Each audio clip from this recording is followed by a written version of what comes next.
Welcome है ET now पे। आपसे सबसे पहले पूछेंगे, ये ईयर एंड का टाइम आ गया है 2025 में, लोगों ने क्या कुछ स्विगी पे ऑर्डर किया, सबसे ज़्यादा क्या ऑर्डर किया, और आप हमें कुछ ऑर्डर के ट्रेंड्स बताएंगे इंस्टामार्ट पे भी। देखिए, खाने में तो सबसे ज्यादा है कि एक बोरिंग आंसर कि बिरयानी सबसे ज्यादा फिर से ऑर्डर हुई इस साल।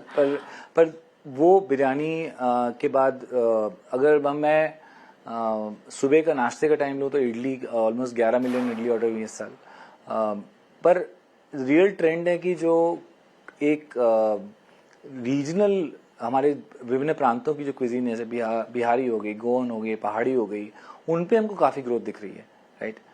दूसरा एक इंटरेस्टिंग फैक्ट है कि जो हमारे ग्राहक हैं वो प्रोटीन की डिशेस खोज रहे हैं काफी। तो ये 2-3 नई चीजें आई हैं इस साल जो कि मेरे लिए काफी इंटरेस्टिंग है। पर ओवरऑल आई थिंक मार्केट अच्छा है। क्रिसमस अच्छा गया और न्यू ईयर की तरफ अब देख रहे हैं। आपने न्यू ईयर की बात की तो हमें ये भी बता दीजिए किस तरीके का ग्रोथ आप एक्सपेक्ट कर रहे हैं स्विगी से, बोल्ट से, जो आपकी 10 to 12 मिनट डिलीवरी टाइमलाइन का ऑफरिंग है, और इंस्टामार्ट से।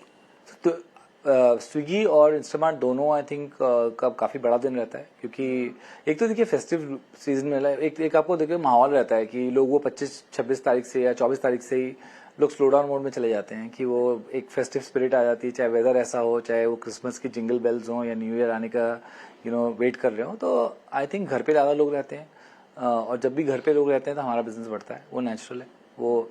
और न्यू ईयर की एक खास बात है कि जो किसी दिन नहीं होता पूरे साल में, कि एक बहुत ही कॉन्सेंट्रेटेड पीक होता है बिजनेस का, 7 बजे शाम से लेके 11-12 बजे रात तक। उतना एक पीरियड में उतना बिजनेस हम शायद किसी भी और दिन नहीं देखते हैं। बाकी दिन में ये स्प्रेड आउट रहता है। और दो तीन तरह का स्ट्रॉन्ग ट्रेंड रहता है। एक तो लोग थोड़ा मेरे हिसाब से थोड़ा रिलैक्स करना चाहते हैं, तो घर पे इतना खाना नहीं बनाते हैं, बाहर से ज़्यादा मंगाते हैं उस टाइम पे। सेकेंड है गिफ्टिंग काफ़ी चलती है। लोग एक दूसरे को गिफ्ट भेजते हैं, या काफ़ी ऑफिस भेजते हैं, या अपने रिश्तेदारों को, फ्रेंड्स को गिफ्ट भेजते हैं। थर्ड पार्टीज काफ़ी होती हैं, लोग मिल रहे होते हैं, साथ खा रहे होते हैं, लार्ज ऑर्डर्स में काफ़ी उस समय बढ़ते हैं। तो हमको ये सब चीज़ें देखने को मिलती है। इस साल भी ये लगता है कि सेम रहेगा, पर हमेशा हर न्यू ईयर पिछले न्यू ईयर से काफ़ी बड़ा होता है। तो पूरी तैयारी है, हमारी टीम्स 1 महीने से तैयारी कर रही है इस चीज़ की। और बस एक ही है कि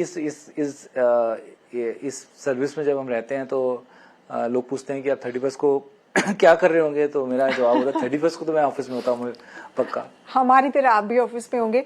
बट रोहित, अगर हम बात करें इंस्टामार्ट की, आपने अभी गुड़गांव में एक स्टोर भी लॉन्च किया है, उसके पीछे आपके लिए क्या थिंकिंग थी उसके लिए, और किस तरीके का अभी इनिशियल ट्रैक्शन आप देख रहे हैं उसमें? नहीं, बहुत अर्ली है, कुछ ही दिन हुए हैं उसको लॉन्च किया। और ये हमारे एक देखिएगा, स्विगी में 3 बड़े बिजनेस हैं, जो कि फूड है, इंस्टामार्ट है, डाइन आउट है। उसके अलावा हम एक क्रिएटिव लाइसेंस रखते हैं अपने पास कि हम कुछ कुछ नई चीजें ट्राई करते रहते हैं। ठीक है, तो वो चल रहा है। आई थिंक अभी उसमें कोई ऐसा हमारा उसका ना एक्सपेंशन का प्लान है ना कुछ है, एक छोटा एक्सपेरिमेंट है, उसको करके देखते हैं। कुछ हम कंज्यूमर रिसर्च उससे करना चाहते हैं, वो मैं चैनल पे नहीं बताना चाहता।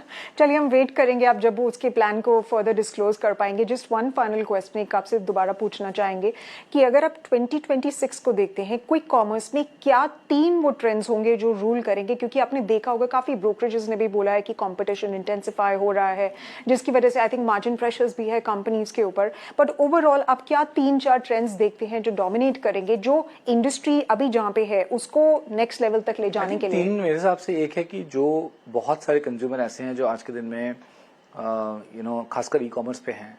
मेरे को लगता है कि वो उनका रुझान बढ़ेगा क्विक कॉमर्स की तरफ, क्योंकि नेचुरल है कि अगर वहां पे आपको 10 मिनट में कुछ मिल रहा है और सेम वैल्यू मिल रही है तो आप क्यों नहीं लेंगे। राइट। दूसरा है कि एक जनरेशन है जो 15 से 20 साल तक की है। मेरे को लगता है कि वो जब कंजम्पशन क्लास में आ रहे होंगे, हमको ये दिखेगा कि वो शायद कभी ई कॉमर्स पे या मॉडर्न स्टोर्स में जाए ही ना, वो सीधा सीधा क्विक कॉमर्स पे आएंगे। और तीसरा ये लग रहा है कि जिस तरह के तैयारी चल रही है और जिस तरह का रुझान है सारे ब्रांड्स का क्विक कॉमर्स की तरफ, तो जो आज के दिन में 40,000 SKU है, जो पहले 8-10 हजार होता था, 40 हो गया है। अब वो नंबर मेरे पास नहीं है, पर मेरे को ऐसा लगता है कि वो बढ़ता चला जाएगा। और क्विक कॉमर्स जो एक और इसमें ना बहुत हमको सिर्फ कंज्यूमर साइड दिखता है, क्योंकि वहां पे हम सब कंज्यूमर हैं, हम कंज्यूम करते हैं। बट आप अगर बैकएंड में देखें तो चाहे वो मिल्क प्रोड्यूसर्स हों, चाहे वो फार्मर्स हों, चाहे वो छोटे लघु उद्योग हों, सबको एक रेडी प्लेटफॉर्म मिलता है जल्दी से किसी एक कंज्यूमर सोसाइटी में जुड़ने का। राइट। तो ये एक इंफ्रा बन रहा है कंट्री में जो बहुत ही वैल्यूएबल है, और जिससे आई थिंक सिर्फ कंज्यूमर साइड नहीं, जो इंफ्रा साइड है, सप्लाई साइड है, उसमें भी एक नया मसल तैयार हुआ है इस देश के लिए।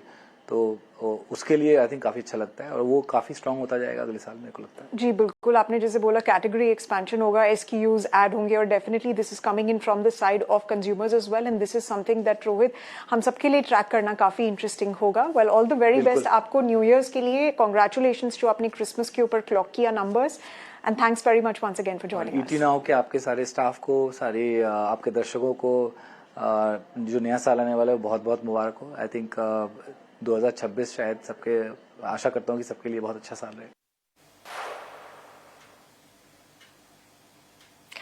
सो ET नाउ स्वदेश एक्सक्लूसिव स्विगी के टॉप मैनेजमेंट के साथ विस्तार से बातचीत आप सुन रहे थे। फूड डिलीवरी स्पेस इन दिनों फोकस रेडार पर है, एंड न्यू ईयर और उसी के साथ आने वाले एक महीने तक के लिए इस स्पेस पर खासतौर से नजर रखनी होगी। At this point